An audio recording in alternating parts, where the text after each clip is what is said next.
اتنا آئمہ کا دل جلا جلا کے بھی درِ شہوار کا دل نہیں بھرتا اور اس کے ساتھ ہی چلی جاتی ہے رخصتی کے ٹائم پہ، تاکہ وہاں جا کے صحیح نند بن کے بھی اس کا دل مزید جلا سکے۔ اور پھر گاڑی میں بھی آئمہ کے ساتھ ہی بیٹھ جاتی ہے اور بھائی سے کہتی ہے کہ آپ آگے بیٹھ جائیں۔ حالانکہ ایسے وقت میں جب دلہن کسی نئی جگہ پہ جا رہی ہوتی ہے تو ایک شوہر ہی ہوتا ہے نا جو اپنا محسوس ہوتا ہے۔ یہاں درِ شہوار میڈم شوہر کی جگہ پہ اس کے ساتھ چپک جاتی ہیں اور پھر گھر پہنچتے ہی اس کا دوپٹہ بھی اتنی زور سے کھینچتی ہے اور آگے سے اتنی میسی سی مسکراہٹ دکھاتی ہے کہ آئمہ کا دل تو بس جل کے رہ جاتا ہے۔ پھر اس کے سیج بھرے بستر پہ اس کو بٹھاتی ہے۔ پورے گھر میں صرف اور صرف آئمہ کا ہی فرنیچر اور چیزیں ہیں جو کہ قیمتی لگتی ہیں، ورنہ تو ان لوگوں کا گھر دیکھتے ساتھ ہی آئمہ لوگوں کے گھر سے اتنا مختلف لگتا ہے کہ پتہ نہیں آئمہ نے یہاں پہ شادی کرنے کا فیصلہ لیا ہی کیسے۔ اور درِ شہوار اسے مزید احساس دلاتی ہے اور اسے کہتی ہے کہ 3 پروں والے پنکھے کی ہوا جب لوگی نا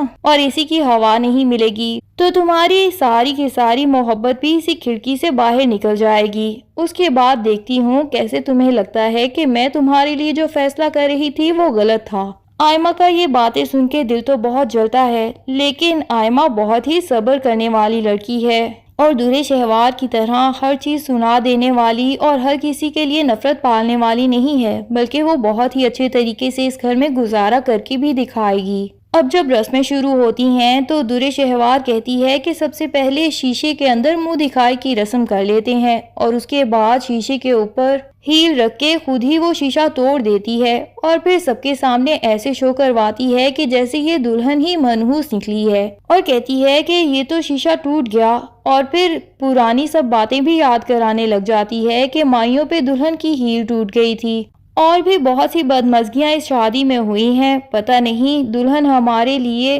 ٹھیک ثابت ہوگی بھی یا نہیں۔ آئمہ بیچاری تو صرف اسی بات کو ہی غلط ثابت کرنے کے لیے بہت سی باتیں برداشت کرے گی اس گھر میں آ کے، اور شاید اپنے جائز حقوق بھی نہ مانگ سکے۔ درِ شہوار کو باقی سب سے تو جو نفرت ہے سو ہے اپنی بیٹی دعا کا بھی تھوڑا سا خیال نہیں، اسے بھی نینی کے حوالے کر کے آ گئی ہے۔ یا تو اسے ساتھ ہی لے آتی، یا پھر اگر پتہ ہے کہ یہاں گرمی ہے اور یہاں پہ اس کی بیٹی صحیح سے گزارا نہیں کر سکتی تو چلو رسمیں کر کے واپس چلی جاتی۔ اب ایسا بھی کیا شوق کسی کی زندگی میں شیطانیاں لگانے کا کہ اس کے لیے اپنی بیٹی کو ہی اگنور کر دیا۔ ولید اور نینی ساری رات اسے سنبھالتے ہیں، لیکن اس کی طبیعت بہت ہی زیادہ بگڑ جاتی ہے تو ولید اسے ہاسپٹل میں ایڈمٹ کروا دیتا ہے۔ اگلے دن جب درِ شہوار آتی ہے اور اسے پتہ چلتا ہے کہ ولید ایک رات بھی دعا کو سنبھال نہیں سکے اور اس کی طبیعت اتنی شدید خراب ہو گئی کہ اس کو ہاسپٹل میں ایڈمٹ کرانے پڑا تو وہ فوراً ہاسپٹل ہی بھاگ جاتی ہے۔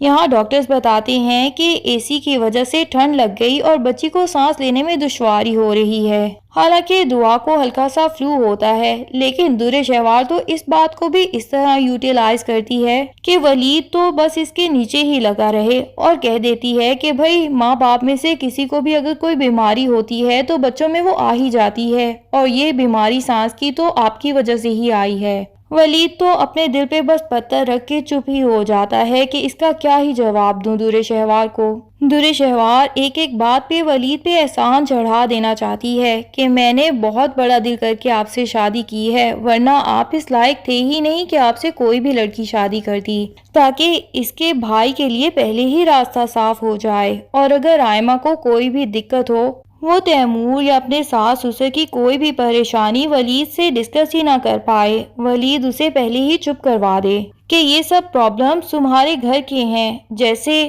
درِ شہوار یہاں پہ میرے ساتھ گزارا کر رہی ہے تمہارے مریض بھائی کے ساتھ، ویسے ہی تمہیں تو ایک صحت مند شوہر ملا ہے جو کہ محنت بھی کر رہا ہے، تمہیں تو اس کے ساتھ بہت خوش ہو کے گزارا کرنا چاہیے۔ اور آئمہ بیچاری بہت ہی سیریس قسم کے پرابلمز ہونے کے باوجود بھی بالکل خاموش ہو جائے گی۔ ویسے ہی آئمہ کی تو شادی سے پہلے ہی درِ شہوار نے اس طرح کی حرکتیں کی ہیں کہ سب کا ہی دل چل گیا، پر کوئی بھی درِ شہوار کے آگے بول ہی نہیں سکتا۔ کائنات تو ویسے ہی اپنے بہن بھائیوں کو بھی الٹا چپ کرواتی رہتی ہے اور انہیں درِ شہوار کے متعلق پازیٹیو کرنے کی ہی کوشش کرتی ہے کہ شاید وہ خود بخود ہی ٹھیک ہو جائے گی، اور ہو سکتا ہے کہ اس کی باتیں کرنے کا مقصد وہ نہ ہوتا ہو جو ہم سمجھ لیتے ہیں۔ یا ہم سے بھی جانے انجانے میں کوئی نہ کوئی زیادتی ہو جاتی ہو۔ جیسا کہ بارات والے دن تیمور کی ماں فاطمہ بیگم دلہن کو بہت ہی محبت بھری نظروں سے دور سے دیکھ رہی ہوتی ہیں تو درِ شہوار ان کے پاس آ کے کہتی ہے کہ اتنی محبت بھری نظروں سے اپنی لاڈلی دلہن کو نہ دیکھیں، کچھ ہی عرصے بعد آپ کو اس کی اصلیت پتہ چل جائے گی، مجھے تو آپ کی دلہن زہر لگتی ہے۔ ماں کہتی ہے کہ بھئی چپ بھی کر جاؤ، ہمیشہ کیوں زہر اگلتی رہتی ہو، اور اتنے میں ہی پیچھے سے کائنات بھی آ جاتی ہے اور کہہ دیتی ہے کہ نہیں آئمہ ایسی بالکل نہیں ہے، تو درِ شہوار الٹا کائنات کو بھی شرمندہ کر دیتی ہے، اور حالانکہ خود ہر کسی کی باتیں چھپ چھپ کے سنتی رہتی ہے، پر یہاں کائنات سے کہتی ہے کہ تمہیں تھوڑی سی بھی شرم نہیں آئی کہ میری اور میری ماں کی باتیں چھپ کے سن رہی ہو۔ کائنات تو دل جلا کے وہاں سے چلی ہی جاتی ہے اور کہہ دیتی ہے کہ آپ کے ساتھ تو کوئی بھی بات کرنا ہی فضول ہے۔ ماں بھی درِ شہوار کو ہی سمجھاتی ہیں کہ یہ بچیاں اتنی غلط نہیں ہیں، بلا وجہ ہی تم ان کے اتنے خلاف ہو چکی ہو۔ لیکن درِ شہوار ماں سے کہتی ہے کہ بھئی کچھ ہی عرصے بعد جب آپ خود اپنی بہو کی زبان دیکھیں گی نا تو آپ کو پتہ چل جائے گا، یہ بڑی اس طرح کی ہے، چھوٹی تو اس سے بھی 2 ہاتھ آگے ہے۔ اب اگر ماں کو تھوڑا سا بھی پرابلم آئمہ کے ساتھ ہوا تو درِ شہوار تو بڑی ہی خوش ہو جائے گی کہ چلو ماں کو تو اپنے سائڈ پہ کر سکتی ہوں اور انہیں جتا سکتی ہوں کہ دیکھا میں نے تو پہلے ہی کہا تھا کہ آپ کی بہو بہت ہی تیز ہے۔ دوسری طرف درِ شہوار کو شہیر بھی دوبارہ کالز کر کر کے تنگ کرنا شروع ہو گیا ہے۔ حالانکہ شہیر کے سب نمبرز درِ شہوار نے بلاک کر دیے تھے، لیکن شہیر اسے اتنا قیمتی گفٹ کرتا ہے۔ بھائی کی بارات والے دن اسے کوئی میچنگ جیولری سمجھ بھی نہیں آ رہی ہوتی کہ اتنے میں ہی نوکرانی ایک گفٹ لا کے دے دیتی ہے کہ یہ آپ کے لیے دیا ہے کسی نے، کسی کا ڈرائیور آیا تھا۔ اب درِ شہوار حیران ہوتی ہے کہ میرے لیے کون سا گفٹ اور کس نے دیا، لیکن جب کھول کے دیکھتی ہے تو یہ بہت ہی حسین گولڈ کا سیٹ ہوتا ہے اور ساتھ میں شہیر کا نوٹ بھی۔ ولید اتنے میں ہی کمرے میں انٹر ہوتا ہے تو درِ شہوار جلدی سے وہ نوٹ چھپا لیتی ہے اور ولید کے پوچھنے پہ یہی بتاتی ہے کہ یہ تو میں نے اپنی ایک دوست سے ادھار مانگا ہے پہننے کے لیے، شادی کے بعد واپس کر دوں گی۔ ولید کہتا ہے کہ تمہیں اپنی دوستوں کے سامنے مجھے یوں شرمندہ کروانے کی ضرورت نہیں تھی، میں تمہیں ہر چیز تو لے دیتا ہوں، تو تمہیں دوست سے مانگنے کی آخر کیا ضرورت تھی۔ درِ شہوار ولید سے کہتی ہے کہ بھئی میرے پاس کچھ بھی میچنگ نہیں تھا تو بس یہ اچھا لگا تو مانگ لیا۔